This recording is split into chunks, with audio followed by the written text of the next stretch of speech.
자, 우리 한 목소리로 그게 합동할까요? 시작. 너희가 내 이름으로 무엇을 구하든지 내가 행하리니 이는 아버지로 하여금 아들로 말미암아 영광을 받으시게 하려 함이라. 내 이름으로 무엇이든지 내게 구하면 내가 행하리라. 아멘. 할렐루야. 오늘 이 밤에 오신 여러분 진심으로 고맙고 감사하고 축복합니다. 네, 오늘은 이제 다음 주부터 우리 중보기도 헌신자들께서 중보기도 사역을 시작합니다. 그래서 그분들과 함께하고 또 마치고 잠시 이제 발대식 시간을 갖겠습니다. 상반기는 이제 기도학교는 하지 않고 3기 수료생 분들께 부탁을 했고, 이제 하반기는 또 기도학교를 해서 또 모집을 하게 됩니다. 자, 우리 뭐 기도 단위든 우리 성도든 이 기도는 우리 모든 크리스찬 신자들에게 주신 하나님의 특권인 줄 믿습니다. 이게 선물로 주시고 특권을 주셨는데 사용하지 않으면 우리의 손해가 아니겠어요? 자, 오늘 제목입니다. 예수님의 이름으로 기도하라. 병원에 가면은 이제 간호사님이 묻잖아요. 어떻게 오셨어요? 당연히 아파서 왔죠, 그죠? 누구 만나러 온 거예요? 의사 선생님 만나러 왔어요. 근데 아무나 못 만나요. 의사 선생님을 만나려면 꼭 묻는 질문이 있어요. 이름이 뭐예요? 몰라요. 없어요 하면 의사 선생님을 못 만나요. 왜냐하면 이름은 그 사람의 정체성이잖아요. 그렇죠? 그게 꼭 묻더라니까요. 제가 요즘 병원에 갔는데 묻더라고요. 저는 누구누구입니다. 하나님을 만나러 올 때는 반드시 이름을 가지고 와야 됩니다. 그것은 내 이름이 아니라 예수님의 이름입니다. 여러분, 예수님의 이름을 가지고 하나님 앞에 나아가시기 바랍니다. 우리의 모든 기도는 누구의 이름으로 드려야 된다? 예수님의 이름을 가지고 하나님께 나아갈 때 하나님 만나 주시죠.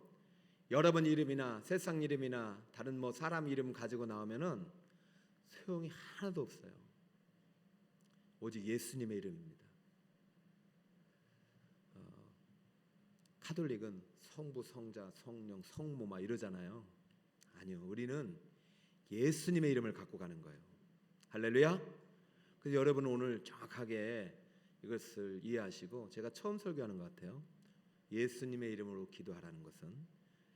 그러면 여러분 이런 질문을 할 거예요. 목사님, 주기도문 때 다 배웠습니다. 기도. 거기에는 예수님의 이름이 없잖아요. 나라와 권세와 영광이 아버지께 영원히 쌓옵나이다. 그리고 예수님의 이름으로 기도합니다. 아멘이 없잖아요, 목사님. 굳이 안 해도 돼요. 이러시는 분들이 지금까지는 한 분도 안 계셨는데 우리 교회가 부흥할 것 같고 많은 새가족들 오면 이제 별 성도들이 다 올 거란 말이죠. 그럴 땐 여러분들이 오늘 배운 대로 잘 가르쳐 주시기 바랍니다. 다시 한번 예수님의 이름으로 기도하라. 반드시 예수님의 이름으로 마쳐야 돼요, 기도는. 자, 그 이유가 바로 그리스도인의 정체성이 예수님의 이름에 있고, 그리고 주기도문이 안 가르친 게 아니라 주기도문 안에 예수님의 이름이 다 들어가 있는 거예요. 그죠? 그리고 예수님의 이름 안에 주기도문이 있는 것이고 주기도문 안에 예수님의 이름이 있어요. 자, 처음에 하늘에 계신 우리 아버지라고 부르잖아요. 그죠? 이것은 내 안에 예수의 이름이 없으면 부를 수 있다 없다? 없다. 요한복음 1장 12절 띄워주시고 같이 한번 읽습니다. 시작. 영접하는 자 곧 그 이름을 믿는 자들에게는 하나님의 자녀가 되는 권세를 주셨으니. 할렐루야. 얼마나 큰 권세입니까? 여기서 하나님의 자녀가 되는 권세는 누구를 믿고 영접해야 된다? 예수님. 여기 그의 이름이 예수님의 이름이잖아요. 그러므로 하늘에 계신 우리 아버지로부터 예수님의 이름이 내 안에 있는 거예요. 그러니까 내 안에 예수님의 이름이 있고 예수님을 믿는 자가 이 기도를 드릴 수 있는 것이죠. 내 안에 예수님이 없으면 하나님을 아버지로 부를 수 있다 없다? 없다. 그러므로 여러분 그리스도인의 정체성, 하나님의 자녀의 정체성은 누구의 이름에 있느냐? 예수님의 이름에 있는 것입니다. 예수님의 이름은 우리의 신앙 고백이지요. 주문 같은 게 아니에요. 믿음의 고백이에요. 우리의 신앙 고백이에요. 그러므로 여러분들 끝날 때 반드시 누구의 이름을 맞춰야 된다? 예수님의 이름으로 마쳐야 된다. 사실 시작할 때도 예수의 이름이고 마칠 때도 예수님의 이름인데 내 모든 기도는 예수님의 이름으로 주님 앞에 올려진다라는 의미고 내가 예수님 때문에 하나님의 자녀가 되었다는 고백입니다. 그리고 우리의 신분은 바로 예수의 이름 안에서 그 정체성이 결정나는 거예요. 예수의 이름이 없으면 우리는 마귀의 자녀가 되는 것이고 예수의 이름이 있으면 누구의 자녀가 된다? 하나님의 자녀가 된다. 할렐루야. 그럼 우리는 하늘에 계신 우리 아버지야라고 부를 수 있는 것이죠. 그리고 목사님 알겠습니다. 그런데요 굳이 다 알고 있는데 꼭 예수님의 이름을 안 붙이면 어떨까요? 혹시 저 까먹을 때가 있어요. 그냥 아멘 할 수도 있어요. 여러분 이거 정확하게 해서요. 지금 미국은요 기도할 때 어떻게 하는 줄 아세요? 예수님의 이름, 마호메트의 이름, 부처의 이름, 그 다음에 무슨 신의 이름 다 갖다 붙여요. 이것은 기도가 절대 아닙니다. 자, 예수님께서 의도적으로 의식적으로 예수의 이름을 넣으라고 했어요. 주기도문에는 그런 말씀 안 하셨잖아요. 근데 여러분 성경을 제 말씀드리잖아요. 성경은 문맥을 통해서 그다음에 사맥을 통해서 그다음에 그 정경적인 어떤 그런 그 성경을 통해서 이게 문자 그대로만 보지 말고 거기에는 문맥을 봐야 되고 그다음에 성경 전체를 봐야 되고 역사 사맥을 봐야 되고 이것을 신학적인 눈으로 영적인 눈으로 기도하면서 읽어야 되는 거예요. 예수님께서 첫 번째 기도 모음집이 마태복음에서는 산상수훈입니다. 거기에는 주기도문을 가르쳐줬어요. 여기에는 예수님의 이름을 굳이 안 붙여줬어요.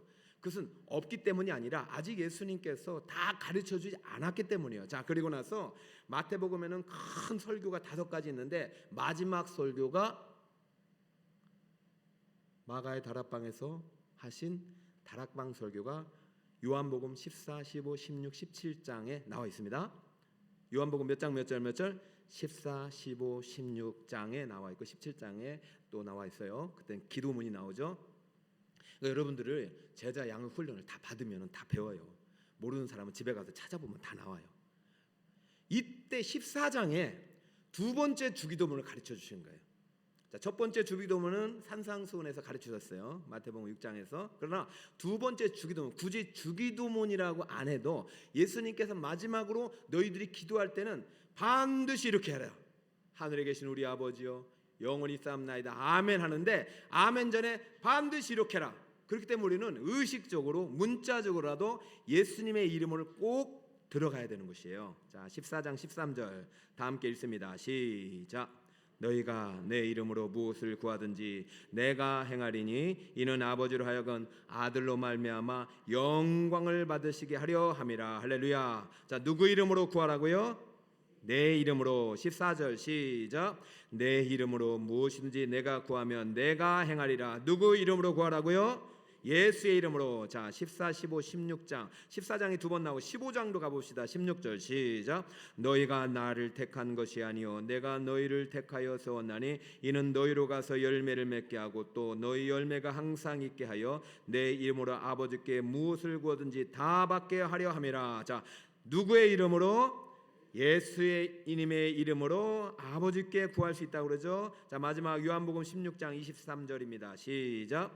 그날에는 너희가 아무것도 내게 묻지 아니하리라. 내가 진실로 너에게 이르노니 너희가 무엇이든지 아버지께 구하는 것을. 여러분 넣을 거예요 안 넣을 거예요? 넣어야 돼요. 의식적으로도 넣어야 돼요. 형식적으로도 넣어야 돼요. 반드시 예수의 이름 외에는 응답받을 수 없기 때문에 다른 이름 넣으면 안 돼요. 가톨릭에서 오신 분들 죄송하지만 여기에 마리아가 있어요 없어요? 없잖아요. 성부, 성자, 성령 뭐 이름도 뭐 그렇게 넣는 것도 되지만 여러분 좀 이따 알려드리겠지만은 성부와 성자, 성령의 역할은 다르신 거예요. 그분은 예수님의 이름의 역할과 의미가 우리가 기도할 때는 반드시 들어가야 되는 거예요. 그래서 한 번 더 말씀하셔요. 여러분들이 잘 말씀을 잘 너무 중요하니까. 24절 마지막으로 여러분 크게 한번 읽습니다. 24절 마지막입니다. 지금까지는 시작. 구하라 그리하면 받으리니 너희 기쁨이 충만하라. 할렐루야. 지금까지는 그렇게 하지 않았어요. 그러니까 이제부터는 그렇게 해야 됩니다. 하늘에 계신 우리 아버지여, 예수님의 이름으로 기도드리옵나이다. 기도합니다. 아멘. 왜 지금까지는 안 했지만 지금부터 해야 될까요? 지금부터 그 중요한 두 가지를 가르쳐 드리겠습니다. 첫 번째, 왜 지금부터 우리가 반드시 예수님의 이름으로 해야 되느냐? 이 지금부터 두 가지는 꼭 알아야 여러분 다른 사람한테 가르쳐 주세요. 첫 번째는 예수님이 더 이상 우리와 함께하지 않기 때문이에요. 요한복음 14장 12절, 이 마지막 설교 내용입니다. 지금 자 시작. 내가 진실로 너희에게 이르노니 나를 믿는 자는 내가 하는 일을 그도 할 것이요 또한 그보다 큰 일도 하리니 이는 내가 아버지께로 감이라. 예수님이 누구에게로 가신다? 그렇기 때문에 이제는 너희가 내 이름으로 해야 된다. 예수님이 있는 동안은 예수님이 다 아버지께 알려드렸어요. 기도해드렸어요. 그러니까 지금 예수님이 이 땅에 없어요. 그렇기 때문에 우리에게 이제는 기도의 권세를 물려주시고 위임하는 거예요. 기도는 여러분 지난주에 블레싱데이 선포식에 이제 예수님께서 우리에게 위임하신 두 가지 권세 있는데 하나는 말씀의 권세고 하나는 기도의 권세입니다. 교회에 주신 두 가지 권세예요. 말씀과 기도의 권세예요. 여러분 지금 우리에게 주신 이 기도의 권세는요, 예수님께서 가지고 계신 강력한 권세였어요. 근데 이 기도를 권세를 우리에게 위임하면서 통치권을 우리에게 대행할 수 있는 역할을 주신 거예요. 우리 왕 같은 제사장이 통치권을 받아가지고 이 세상을 다스릴 수 있는 하나님의 위임받은 제사장이요 위임받은 왕임을 믿으시기 바랍니다. 이것이 기도학교 여러분 3일의 주제 아닙니까? 왕 같은 제사장의 기도. 그러므로 여러분 이것을 가볍게 여기지 말고 누구의 이름으로 기도해야 된다? 예수님의 이름으로. 왜냐하면 예수님이 하신 그 권세대로 나에게 그대로 적용되려면 예수님의 이름으로 기도하는 것입니다. 그러면은 예수님께서 지금 공생의 3년 동안 자신이 사역을 했거든요. 그때도 엄청난 일을 했지만 이제부터는 우리 모든 교회가 권세를 물려받아 예수의 이름으로 예수님이 가르쳐준 대로 기도한다면은 예수님께서 3년 동안 하신 이 사역보다 더 큰 역사가 일어난다는 사실을 믿으시기 바랍니다. 이게 하나님의 약속이고 기도의 약속이에요. 그러니까 사단마귀가 얼마나 이것을 싫어하겠어요. 그러니까 어떻게든 기도 못하게 하는 거예요. 여러분 그 모든 방해를 뚫고 오신 여러분들은 얼마나 감사하고 얼마나 하나님께서 기뻐하시는지 몰라요. 지난주에 설교하다가 그 여러분들 이 한 분 한 분 오신 분의 이 축복을 내가 조금밖에 못 해가지고 집에 가서 후회했어요. 이분들은 한 사람이 얼마나 귀한데 내가 이분들을 더 축복해야 되는데. 여러분 주님으로 축복합니다. 예수님께서 기도의 권세를 물려주셨습니다. 예수님이 지금 이 땅에 안 계셔요. 어디에 계셔요? 아버지께로 가셨단 말이에요. 그러면 여러분 땅에서 무엇이든지 매면 하늘에서 매인데 갈 때 땅에서는 이제 우리가 기도하면 하늘에서 매이게 되는 것입니다. 그게 왜 그런 줄 아세요? 두 번째 이유 때문에 그래요.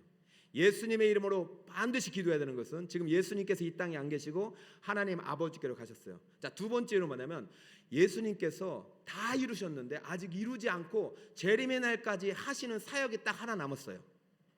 뭘까요? 여러분 눈치 빠르면 다 아실 텐데 뭘까? 예수님께서 다 십자가에서 다 이루셨어요. 구속을 다 이루셨어요. 말씀대로 다 이루셨어요. 그런데 마지막 한 가지 주님이 재림하실 때까지 아직 다 이루지 않고 계속되는 사역이 있어요. 그게 무슨 사역일까요? 그렇죠. 두 번째 대지를 띄워주시 예수님은 하나님 보호자 앞에서 우리를 위해서 무엇을 하고 계신다? 그렇죠. 기도하고. 여러분 지금 놀라운 이 비밀을 가르쳐 주는데 예수님도 지금 하늘에서 뭘 하고 계신다? 우리는 땅에서 뭘 하고 계신다? 뭐라고 계신다는 아니죠, 그죠? 우리 땅에서 뭘 하고 있다? 이게 얼마나 해요? 기도는 하나님이 하시는 일이라니까요. 기도는 하나님의 일이다. 따라볼게요. 기도는 하나님의 일이다. 이제 21일 기도학교는 또 한 1년, 2년 있다 하겠죠. 그때 여러분 또 다 들어오세요. 이제는 또 업데이트하고 주님 오시는 그날까지 우리는 기도를 계속해야 돼. 왜냐하면 우리가 이 세상 끝날까지 예수님이 하늘에서 뭘 하고 계세요? 기도하고 계세요. 그러니까 우리는 죽을 때까지 기도해야 되고 은퇴하신 분들도 해야 될 마지막 사역이 뭐다? 내가 기도를 쉬는 죄를 결코 범하지 않겠다. 누구의 말입니까? 은퇴한 사무엘의 말이죠. 그러니까 그 기도가 누군가를 살려내는 것입니다. 저는 여러분 오늘 한 분 한 분 너무 축복하고 좀 이따 또 말씀드리겠지만 기도에 헌신한 여러분들 진심으로 축복하고, 제가 여러분 한 분 한 분 찾아가서 살해하고 싶지만은 하나님께서 대신 갚아주시라고 반드시 기도할 것입니다. 그럼 아버지께서 내 기도를 예수의 이름으로 올릴 때 들으시고 여러분에게 은혜와 복을 내려 주실 줄 믿습니다. 자, 한번 찾아봅시다. 예수님께서 지금 하나님 우편에 앉으셔서 뭘 하고 계신지. 로마서 8장 34절 시작. 누가 정죄하리요 죽으실 뿐 아니라 다시 살아나신 이는 그리스도 예수시니 그는 하나님 우편에 계신 자요 우리를 위하여 간구하시는 자시니라. 할렐루야. 지금 하늘나라 올라가 가지고 뭐 하고 계신다고요? 간구하고 계시니라. 자, 히브리서 7장 25절 시작. 그러므로 자기를 힘입어 하나님께 나아가는 자들을 온전히 구원할 수 있으니 이는 그가 항상 살아계셔서 그들을 위하여. 할렐루야. 예수님은 부활 승천해서 살아계시죠. 하나님 보혈자 우편에 계시죠. 거기서 누구를 위하여 간구하십니까? 우리를 위하여 지금도 기도하고 계신 하나님이 보여주시기를 축복합니다. 디모데전서 2장 5절 시작. 하나님은 한 분이시요 또 하나님과 사람 사이에 중보자도 한 분이시니 곧 사람이신 그리스도. 오해는 하지 마시고요. 중보는요 오직 한 분밖에 없어요. 중보자는 예수님만이 중보입니다. 중보의 중보가 뭐냐면 가운데서 보증하는 사람이에요. 그러니까 원래 이제 중보란 개념은 누군가 보증인이 이제 중보자가 되는 거예요. 여러분 혹시 빚이 많아가지고 은행에서 대출이 안 되는 경우가 있을 거예요. 마지막으로 대출해주면은 또 은행에서 손해를 볼까봐 꼭 보증인을 데리고 가라 합니다. 그 참 보증 서기 쉽지 않아요, 그죠? 정말 그런데도 보증 설 수 있는 사람은 정말로 나를 정말로 사랑해주거나, 그죠? 돈이 많거나요. 자, 보증인을 데리고 가면 누구를 보고 돈을 빌려줍니까? 이 사람이 채무를 보증해 주는 거예요. 내가 책임지겠다. 그래서 돈을 못 갚으면 누가 대신 갚아야 돼요? 이게 이제 보증인이에요. 중보자예요, 중보자. 근데 우리는 일상생활에서 이게 채무라든가 이런 것이 재물이지만은 죄 문제에서는요, 우리를 보증할 수 있는 사람은 단 한 분이에요. 누굽니까? 예수님. 우리의 죄값을 지불할 수 있는 분은 예수님 한 분이시고, 하나님 앞에서 우리를 대신해서 보증해서 우리의 기도가 이루어지고, 하나님께서 하신 약속, 그럼 내가 네 기도를 이루어줄 테니까 너는 내 뜻대로 행하라고 할 때 그 뜻대로 행하지 못했을 때의 책임을 대신 지어 주실 수 있는 분은 단 한 분 예수님밖에 없습니다. 그러면 여러분, 중보자라는 것은 예수님 한 분이지만 우리가 중보 기도라 하는 것은 우리가 중보자이신 예수님을 한 분이라고 믿으면서 우리도 예수님께 또 다른 누군가를 위해서 기도하겠다는 우리의 마음의 다짐을 담아서 중보자라는 중보기도라는 이름을 쓰는 것입니다. 이해되십니까? 내가 중보기도를 할 때는 내 안에서 이 기도가 유일하신 중보자를 통해서 하나님 앞에 올려지는 기도라는 전제가 있죠. 내가 누구를 중보할 수는 없는 것이에요. 그래서 성경에서는 굳이 도고기도라고 하고, 여러분 중보기도라고 쓰는 것은 아주 그냥 교만하고 성경적이지 않다라고 말하는 것은요 또 너무 율법적으로 해석하는 거예요. 성경은요 진리는 변함없지만 이것을 오늘날 적용하는 현대의 옷을 입을 때는 적용적인 관점에서는 문화의 언어를 쓰는 것입니다. 중보기도는 내가 아니라 남을 위한 기도를 중보기도로 지금 문화적으로 언어적으로 허용되고 있는 것입니다.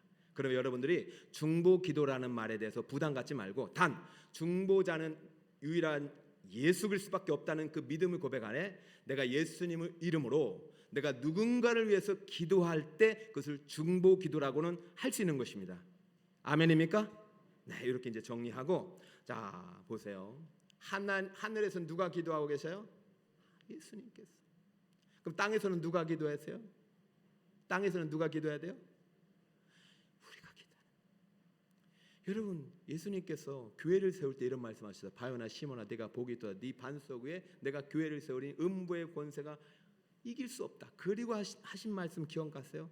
네가 땅에서 무엇인지 매면 하늘에서도 풀리고, 네가 땅에서 무엇인지 풀면 하늘에서도. 그럼 내가 하지 않으면 하늘에서 이루어지지 않는 것입니다. 왜냐하면 예수님이 이 땅에서 사역이 끝났어요. 예수님은 하늘나라에서 누구의 기도를 기다리고 계세요?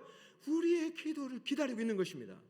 그리고 여러분, 쉬지 말고 기도해야 되고, 범사에 기도해야 되고, 항상 기도해야 되고, 나뿐만 아니라 남을 위해서 기도해야 되고, 나뿐만 아니라 남을 위해서뿐만 아니라 하나님 나라를 위해서 먼저 그의 나라 의를 위해서 기도할 때 이 모든 것을 더하여 주실 줄 믿습니다.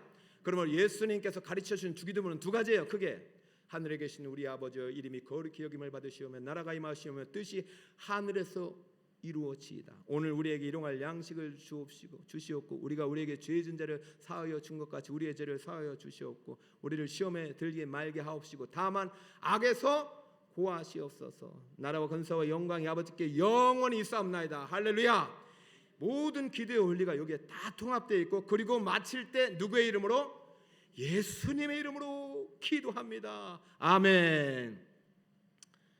이 기도가 우리 중보 기도단뿐만 아니라 우리 북서울 꿈의 교회 모든 성도들이 주님 오신 날 그날까지 쉬지 않고 드려지기를 예수의 이름으로 축복합니다. 결론을 맺겠습니다. 자, 예수님의 이름으로 기도해야 되는 이유. 예수님의 이름 안에 우리의 모든 그리스도인의 신분의 신앙의 정체성이 있기 때문입니다. 그죠?